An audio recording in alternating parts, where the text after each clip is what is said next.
Assalamualaikum warahmatullahi wabarakatuh. Selamat datang di kanal podcast Perilaku Keuangan Bertanggung Jawab di Era Digital. Nama saya Imam Salihudin, saya seorang dosen di Departemen Manajemen Fakultas Ekonomi dan Bisnis Universitas Indonesia. Dalam podcast ini kita akan membahas berbagai topik seputar perilaku keuangan yang bijak di platform digital, serta bagaimana mencegah perilaku keuangan yang tidak bertanggung jawab, terutama di kalangan kelompok rentan seperti remaja dan dewasa muda. Pada episode kali ini, kita akan membahas topik yang sangat relevan, yaitu bagaimana menolong korban pinjol dan judi online. Saya akan menjelaskan bagaimana mekanisme ini bekerja, apa risiko yang dihadapi, dan langkah-langkah yang bisa kita ambil untuk menolong korban pinjol dan judi online. Jadi, pastikan Anda mendengarkan sampai akhir, karena informasi ini sangat penting terutama bagi para orang tua dan guru yang peduli dengan kesejahteraan finansial anak muda di era digital. Waspada judi online dan pinjaman online ilegal. Indonesia tengah menghadapi dua ancaman besar yang semakin meresahkan, yaitu pinjaman online dan judi online. Kedua fenomena ini tidak hanya berkembang dengan cepat, tetapi juga berhubungan sangat erat antara satu dengan yang lain. Paparan iklan digital yang mempromosikan pinjaman online dan judi online sama-sama menyasar kelompok masyarakat rentan, khususnya generasi muda yang minim dengan literasi keuangan. Iklan-iklan yang sama muncul secara agresif dan berulang kali di berbagai platform online, membuat orang yang terjerat pinjol beralih ke judi online sebagai solusi dan sebaliknya. Namun di tengah permasalahan ini muncul pertanyaan yang sangat penting. Siapa yang bisa membantu korban pinjol dan judol? Saat ini, sumber daya untuk menolong mereka sangat terbatas. Sementara masyarakat seringkali memandang korban sebagai pesakitan, bukan sebagai orang yang membutuhkan pertolongan. Padahal korban pinjol dan judi online adalah bagian dari masalah sosial yang kompleks, serta membutuhkan solusi yang melibatkan berbagai sektor termasuk psikologi, keuangan, dan kebijakan.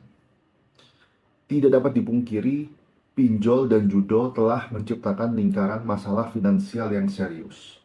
Menurut Otoritas Jasa Keuangan, transaksi pinjol mencapai 50 triliun pada akhir tahun 2022.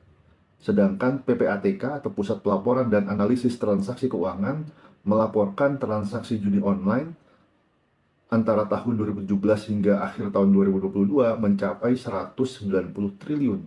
Sungguh angka yang sangat fenomenal. Fenomena ini tidak hanya berdampak pada aspek ekonomi, tetapi juga merusak stabilitas sosial dan psikologis masyarakat. Ada kasus seorang guru yang diberhentikan karena terjerat pinjol dan juga judi online. Hal ini dapat menjadi contoh yang sangat nyata. Guru tersebut meminjam uang dari aplikasi pinjol untuk membiayai kebutuhan yang mendesak. Namun karena bunga tinggi dan cicilan yang terus menumpuk, akhirnya ia mencari pelarian ke judi online dengan harapan bisa melunasi hutangnya. Alih-alih keluar dari masalah, ia justru terjebak dalam hutang yang semakin membengkak dan akhirnya kehilangan pekerjaan. Kasus ini bukanlah anomali, tetapi menjadi gambaran nyata dari situasi banyak orang Indonesia yang terjebak dalam lingkaran setan, gali lubang, tutup lubang. Ketiadaan akses terhadap edukasi keuangan dan bantuan psikologis membuat korban pinjol dan judol semakin terpuruk. Sayangnya, saat ini belum ada kanal yang memadai untuk membantu korban pinjol dan judol keluar dari masalah mereka. Meskipun OJK telah mengatur sektor pinjol, tidak ada dukungan yang cukup dalam hal bantuan psikologis, konseling keuangan, atau program rehabilitasi untuk mereka yang sudah terjerat pinjol, terutama pinjol ilegal. Lembaga seperti Kementerian Komunikasi dan Informatika atau Kemenkominfo dan OJK memang berfokus pada regulasi. Namun, tanggung jawab untuk membantu korban tidak bisa sepenuhnya dibebankan kepada mereka. Korban seringkali tidak tahu harus mencari bantuan kemana. Mereka terisolasi, mengalami tekanan mental, bahkan stigma sosial. Alih-alih dipandang sebagai korban yang membutuhkan bantuan, mereka seringkali diperlakukan sebagai pesakitan. Padahal stigma ini hanya akan memperburuk keadaan dan mencegah mereka mendapatkan pertolongan yang dibutuhkan. Belum ada strategi nasional yang komprehensif untuk mengatasi dampak sosial dan psikologis yang ditimbulkan. Masalah pinjol dan judol tidak bisa diselesaikan oleh satu pihak saja. Dibutuhkan kolaborasi antara berbagai sektor, pemerintahan, akademisi, psikolog, ahli keuangan, dan juga organisasi non-pemerintahan. Program-program rehabilitasi harus dikembangkan untuk membantu korban memahami dan mengatasi masalah psikologis yang mereka hadapi, sekaligus memberikan solusi finansial yang sehat. Misalnya, program konseling keuangan bisa membantu korban merencanakan strategi pembayaran hutang yang realistis, sementara terapi psikologis dapat membantu mereka dari kecanduan judi online. Selain itu, edukasi keuangan juga harus diperkuat, terutama di kalangan generasi muda. Fakta bahwa 60% pengguna pinjol di Indonesia berusia 19 hingga 34 tahun menunjukkan betapa pentingnya literasi keuangan untuk mencegah mereka terjerat lebih dalam. Edukasi yang komprehensif harus mencakup informasi mengenai risiko pinjol dan judol, serta bagaimana mengelola keuangan secara bijak. Di banyak negara sudah tersedia kanal-kanal bantuan khusus yang dirancang untuk membantu korban pinjol dan judol. Layanan seperti konseling keuangan, terapi psikologis, dan program rehabilitasi kecanduan sudah menjadi bagian dari upaya sistematis untuk mereka yang sudah terjerat dengan masalah ini. Misalnya di beberapa negara ada organisasi yang menyediakan hotline bantuan 24 jam bagi individu yang mengalami kesulitan keuangan akibat pinjol, dan klinik khusus untuk menangani kecanduan judi online.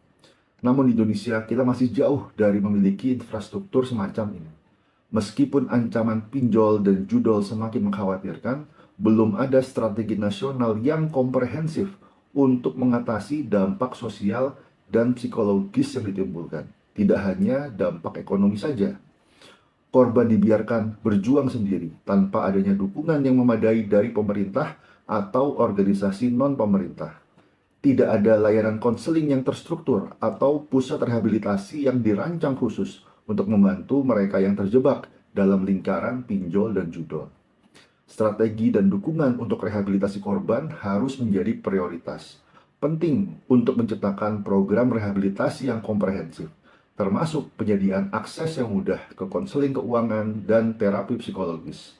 Misalnya, korban dapat diberi akses ke layanan konseling yang membantu mereka mengelola hutang dengan lebih baik dan memahami risiko dari keputusan keuangan yang mereka ambil. Selain itu, terapi psikologis juga dapat membantu mereka pulih dari kecanduan judi online dan membangun kembali kepercayaan diri yang hilang akibat terjerat hutang pinjaman online. Tanpa strategi dan dukungan yang memadai, korban pinjol dan judol akan terus terjerat dalam siklus masalah yang semakin dalam.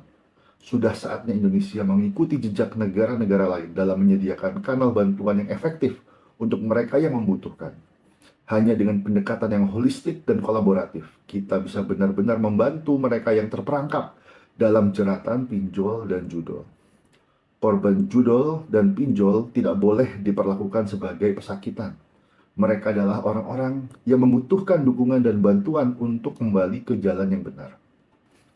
Pada akhirnya, pertanyaan siapa bisa bantu korban pinjol dan judol harus dijawab dengan tindakan nyata. Korban pinjol dan judol tidak bisa dibiarkan berjuang sendirian. Dibutuhkan kolaborasi lintas sektor untuk memberikan bantuan yang mereka butuhkan, mulai dari konseling keuangan hingga dukungan psikologis. Tanpa sumber daya yang tepat, korban akan terus terjerat dalam siklus hutang dan kecanduan. Dengan regulasi yang lebih ketat, edukasi yang ditingkatkan, serta kanal bantuan yang lebih luas, kita bisa membantu mereka keluar dari masalah yang kompleks ini. Korban pinjol dan judol tidak boleh diperlakukan seperti pesakitan. Mereka adalah individu yang membutuhkan dukungan kita untuk bisa kembali ke jalan yang benar.